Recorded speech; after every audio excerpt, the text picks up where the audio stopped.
Fighting back against crime, the story on News Channel 3 tonight. The face on the milk carton will continue. The holidays blossom this Sunday afternoon with News Channel 3's Mid-South Gardens.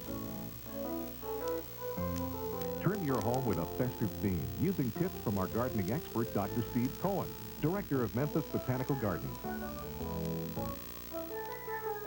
Without and within, the season comes to life Sunday afternoon at 1 with Dr. Steve Cohen and Mid-South Gardens on News Channel 3, where local news comes first.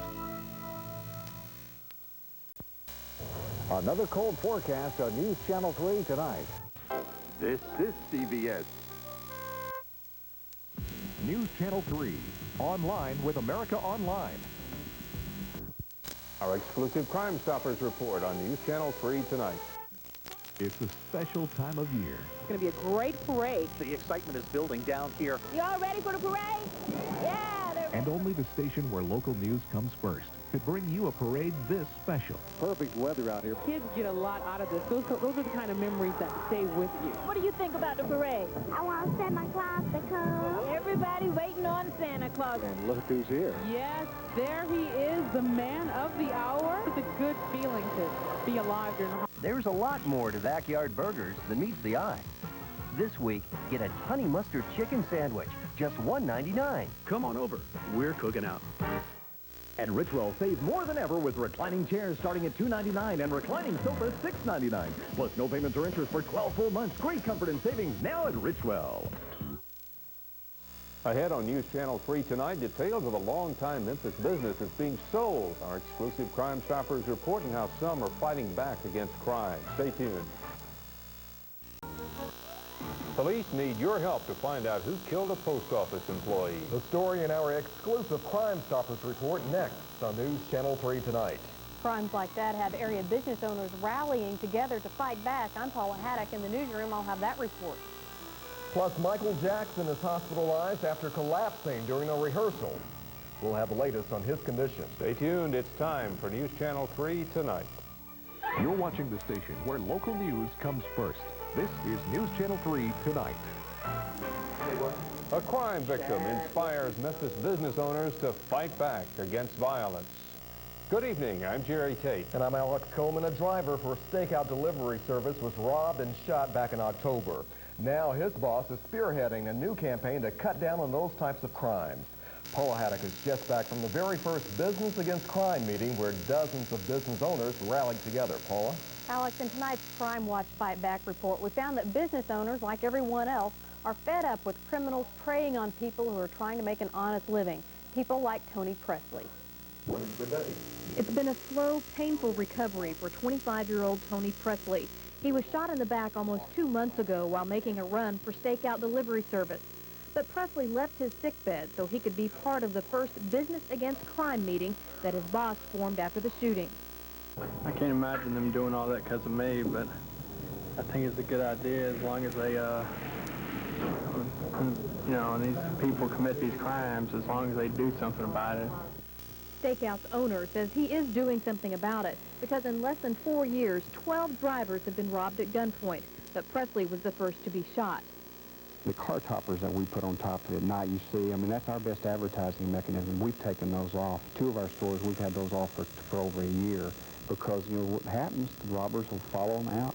During the meeting, Baggett shared more safety precautions with other business owners. He also told them that Memphis Police Director Walter Winfrey has agreed to put satellite police stations throughout the city if the business owners will pay the rent for the spaces.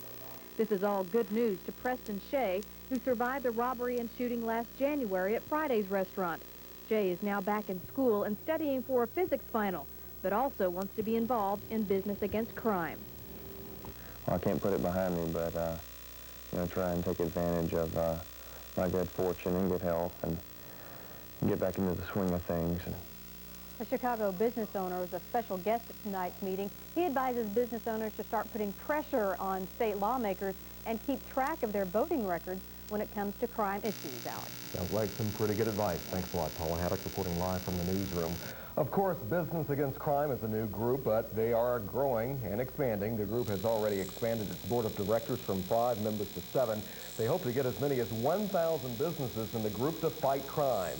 Now, for more information about getting involved in the group, call Bird Baggett at Stakeout. Also, Memphis Light Gas and Water is offering interest-free financing for people wanting to add more lighting around their businesses.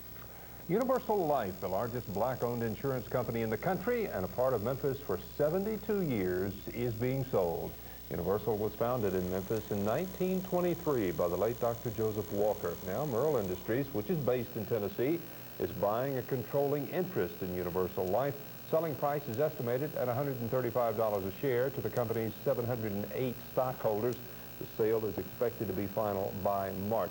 Pam McKelvey is here with reaction to the coming change. I know you talked to a long-time client of Universal tonight. Jerry, Dr. Benjamin Hooks goes way back with Universal Life.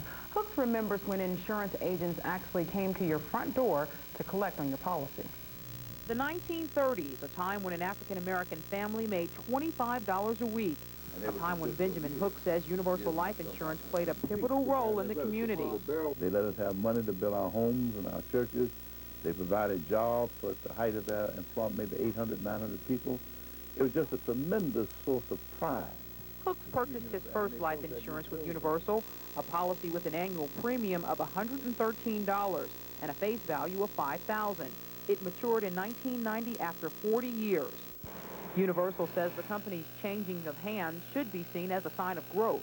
It's an opportunity for us to get a captain infused at Universal Life and to put the company in a better position in the marketplace.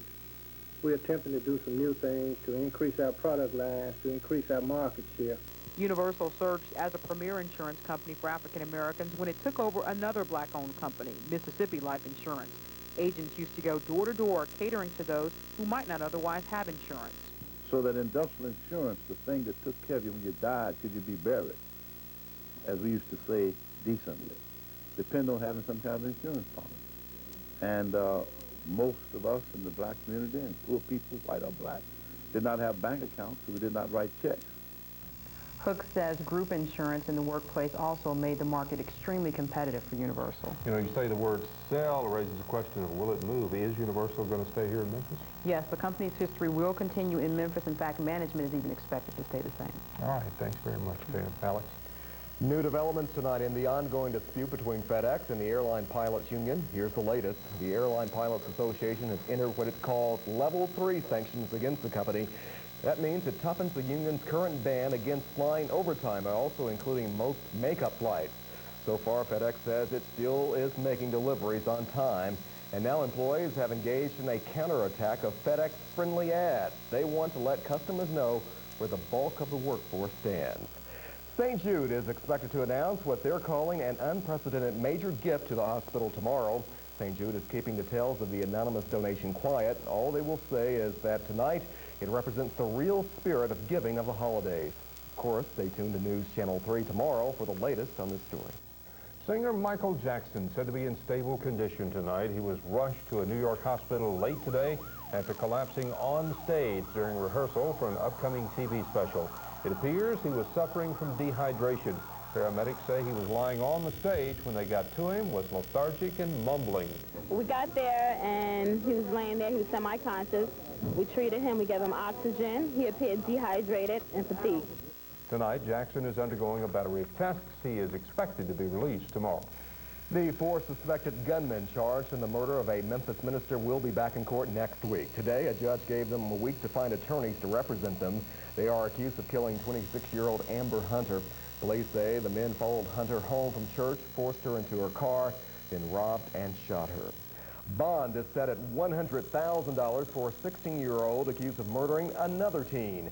Michael Catling is charged with the fatal shooting of 15-year-old Alex Perry near Richwell High School last month.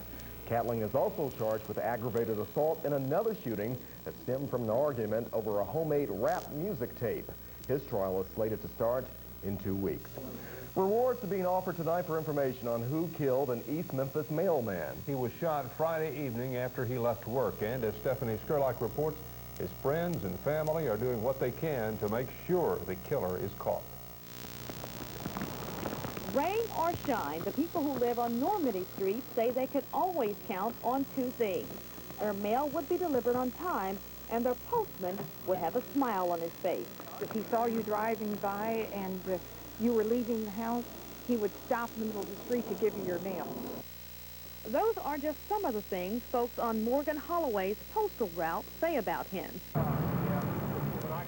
He was shot and killed at a South Memphis car wash on Friday. Witnesses say they spotted the suspect going through Holloway's pocket looking for cash. They chased him, but he got away. This is strictly what we call a mystery homicide. Those who knew the victim say his death is a big loss. But he was one of the friendliest mailmen that I have ever been such, had to dealt with. Holloway has been a government employee for about 20 years. His co-workers say he'll truly be missed, and they're setting up a reward fund to help catch his killer.